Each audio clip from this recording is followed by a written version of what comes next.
Bom, hoje foi divulgado o acordo entre as autoridades britânicas, francesas e americanas com a Airbus. A Airbus foi acusada de corrupção durante anos. Ela tinha correspondentes em vários países que pagavam propinas para conseguir vender aviões. Tem mais um conjunto de empresas inglesas, francesas também, que foram punidas. Em que consistiu a punição da Airbus? Houve um acordo, ela pagou 3,5 bilhões de euros de multa. No meio do processo, afastou a antiga direção, substituiu por um pessoal novo, adotou métodos de compliance, se adaptou às regras internacionais e continuou. Você não teve um caso de procuradores britânicos ou franceses dizendo que a Inglaterra e a França são os países mais corruptos do planeta.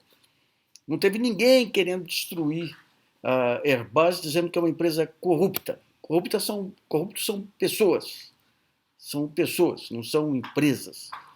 E a Airbus continuou, vai pagar a multa e vai continuar crescendo, vai continuar gerando empregos, vai continuar gerando tecnologia, vai continuar crescendo em cima da Boeing depois dos problemas que ocorreram com a Boeing.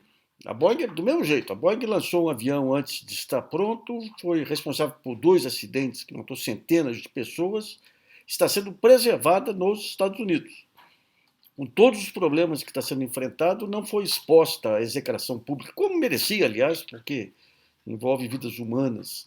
Aí por quê? Porque países desenvolvidos, eles sabem que uma empresa é fundamental como um ativo do país. Ela gera empregos, gera tecnologia, gera cadeias produtivas, ela gera impostos que servem para pagar salários de procuradores e juízes. Então, digamos, o país improdutivo, ou seja, aqueles setores improdutivos que fazem parte de um país, o fato de ser improdutivo é o seguinte: não geram riqueza. Não significa que não sejam relevantes, são relevantes, mas não geram riqueza. Eles vivem dos impostos que são pagos por quem gera riqueza. Então, em vista dessa visão, você tem um respeito total pelo conceito de empresa. Uma empresa é um ativo nacional. O desenvolvimento da Boeing, o desenvolvimento da Airbus, o desenvolvimento da Petrobras aqui demandou gerações. Gerações que investigaram, que pesquisaram, desenvolveram tecnologias, geraram emprego, geraram riqueza, foram essenciais para o desenvolvimento industrial de seus países. A diferença entre o atraso e a civilização é o respeito que se tem por suas empresas. Aqui houve o sacrifício, os procuradores indo aí para o exterior para faturar é, é, prêmios honoríficos, para frequentar salões, espalharam que o Brasil era uma nação intrinsecamente corrupta, que a Petrobras era uma empresa intrinsecamente corrupta. E daí, quando você vai ver, agora saem os dados da Transparência Internacional sobre a percepção de corrupção do país, avançou. Avançou não, piorou a percepção de corrupção no Brasil.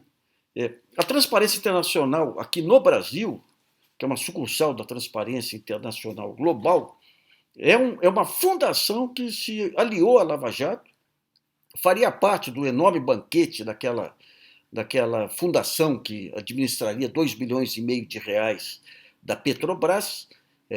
No levantamento que faz sobre o aumento da percepção no Brasil, menciona ataques do Bolsonaro à imprensa, os problemas dos bolsonaristas, o fato do Congresso não ter avançado em leis anticorrupção, e não coloca o ponto central, que a peça central da Lava Jato se tornou ministro do Bolsonaro e que a Vaza Jato revelou que a Lava Jato foi uma operação política que levou ao poder justamente Bolsonaro. Então você vê até que ponto que esse discurso hipócrita da anticorrupção, evidente que a corrupção tem que ser combatida, mas quando você dá um viés político na corrupção, você vê Serra, Aécio, não aconteceu nada, não aconteceu nada. O Serra, de vez em quando avança alguma investigação, ele entra em pânico, vai hospitalizado, começa a balbuciar coisas desconexas aí, até passar o perigo. Né? Mas quando você usa uma bandeira, que é uma bandeira legítima, por uma intenção ilegítima, que é você manipular politicamente a bandeira, o que acontece? O resultado é Bolsonaro. Então, a transparência internacional, ela tem que ter, aqui no Brasil, ela tem que ter transparência. E essa transparência significa começar a abrir as contas dela. Quem que contribui com ela? Qual foi a relação dela com a Vaza Jato? Aliás, hoje foi anunciado aí pelo Glenn Greenwald que a Vaza Jato está chegando ao final.